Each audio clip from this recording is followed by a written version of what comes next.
got something sorted out for our water. We got some kids coming helping us in a boat. We are currently on the volcanic islands of Cape Verde, an archipelago that lies 350 miles off the west coast of Africa. For hundreds of years, it's been the last stop for sailors to cross the Atlantic Ocean. The climate here is harsh and rain is scarce, so all water needs to be desalinated. I think our idea of getting the tank with the kids wasn't as streamlined as we thought it would be. Our pump is way too slow, it's super windy, and the big canister that they have on the boat is about to tip over, so we're trying to move a bit faster. We disconnected the pump and now Annika is kind of shoveling the water out with a big bucket into our boat. Yeah. so guys, this is our adventure of getting water in Cape Verde in Sal. I guess there are better ways to go, but we're not really ever going the conventional way, and this is just what it is. I guess a water maker would be easier, but yeah.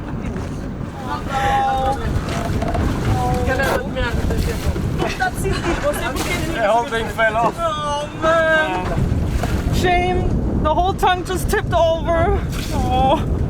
The kids were saying, oh, we're gonna pay for it. I said, no, we're paying for the water, don't worry about it. No, they're so sweet. They've been helping so much.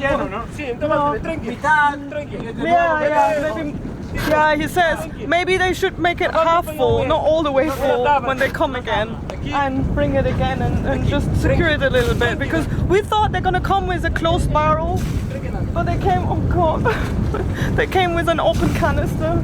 Oh, they're so sweet though. What a mess, man, just to get water. Look at this, it's like a bomb exploded here. My goodness, I don't think anybody gets that much action just figuring out how to put water in their boat. What are we even doing? Hey, the kids are about to come back with another load of water. This time, different approach. They're gonna tie up the boat behind our boat, so they're not gonna be bumping into the side of a hole anymore, which happened a couple of times when they came.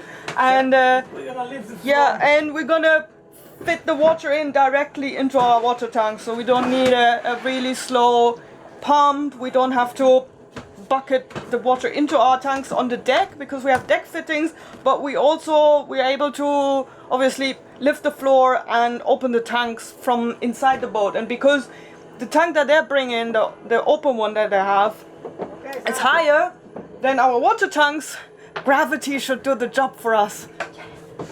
Okay. Yeah, where are they? We carry 1,000 liters of water, and without the kind help of the locals, filling our tanks would have been an unachievable task for us, since there are no facilities for sailors on the island of Sal. Sometimes we ask ourselves, why do we do this? But in moments like these, it makes us feel most connected with the people who cross our path. And although our first attempt was a failure, our newfound friends were just as determined as we were. The lengths that we go into to get water.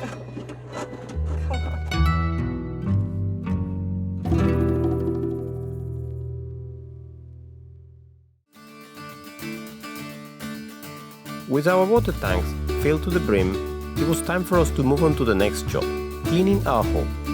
One of the things that I enjoy the most is diving. Before I began this lifestyle, and from the age of 16, this was my job, my profession, and my passion.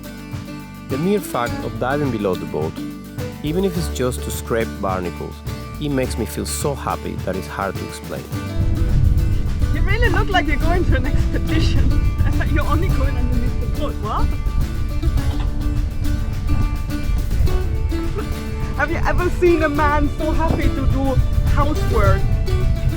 Annika is downstairs in the basement doing some house chores, and no, I'm not being lazy.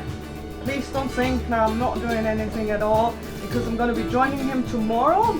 Cleaning the hull of the boat is not going to be a 1 or 2 hour job, it's going to be the whole day, and probably we have to clean the rest tomorrow as well, because it's actually a quite large area and you wouldn't really think that, yeah, you really need some time to do that, and invest is 4 hands.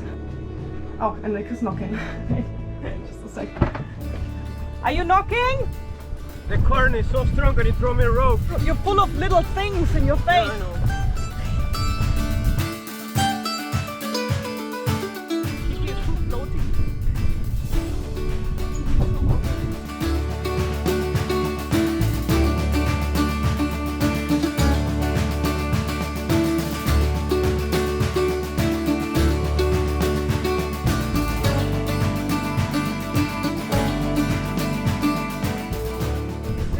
Destroy my hands, man. Shit. Oh man. That looks really bad. You know, we did have gloves, I mentioned it. After a quick break and some fresh fish for lunch, it was time to tackle the next project. We had already repaired the mainsail that broke during our last passage, but to bring it back up meant that our cat Meatballs had to surrender his new favorite place. Clackering and clackering is back. It's time to bring the sail back up again so we can start moving again and we're no longer stuck in salt. Make my way knocking on every door in this maze. The times it's all out of reach. Soldier on.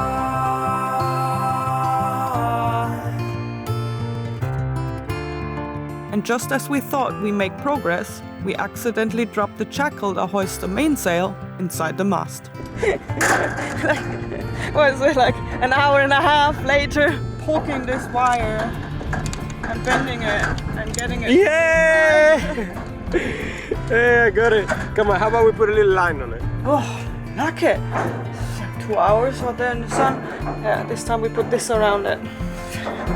One day you gotta choose.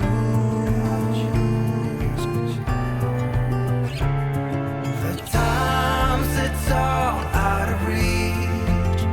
Soldier on. When it's harder to learn than to teach.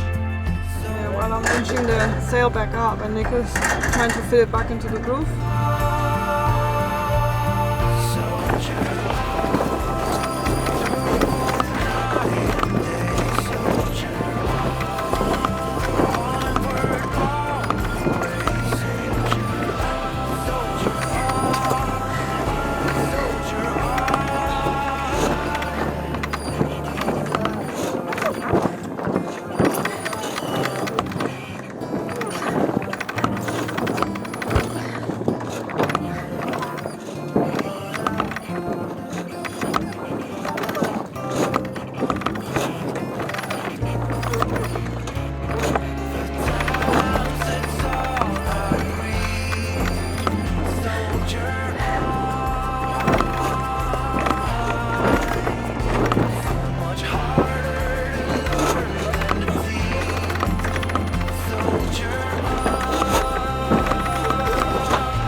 Oh man, we got it in.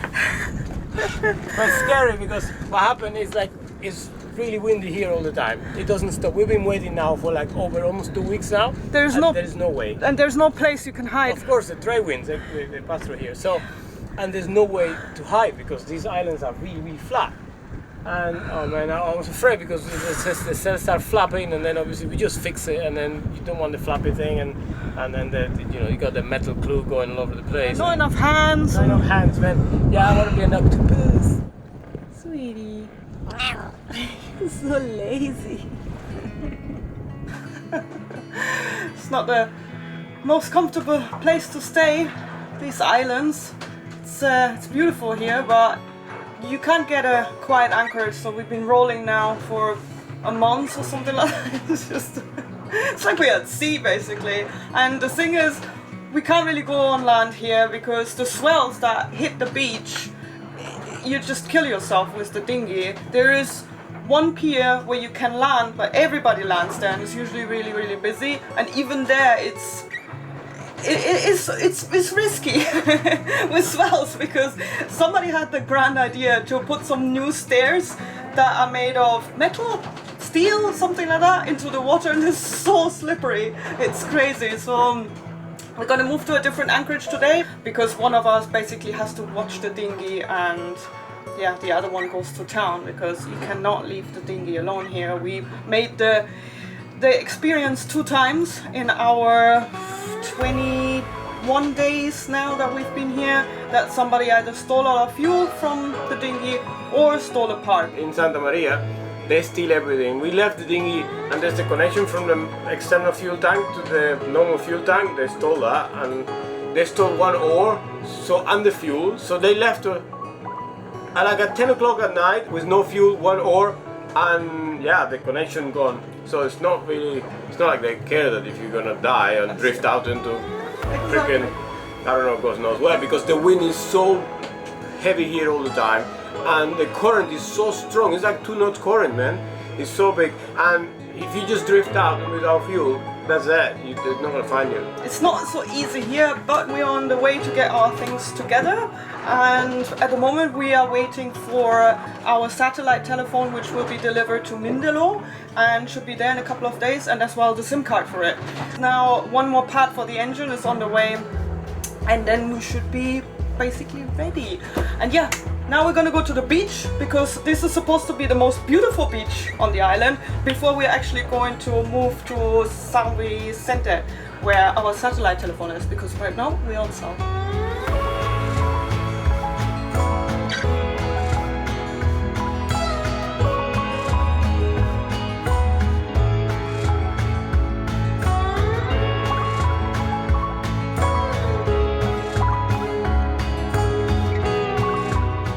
We went around in a dinghy and to see if we could land it somewhere, but the swells are massive, man. Yeah, if we come here with the dinghy, we're gonna kill ourselves.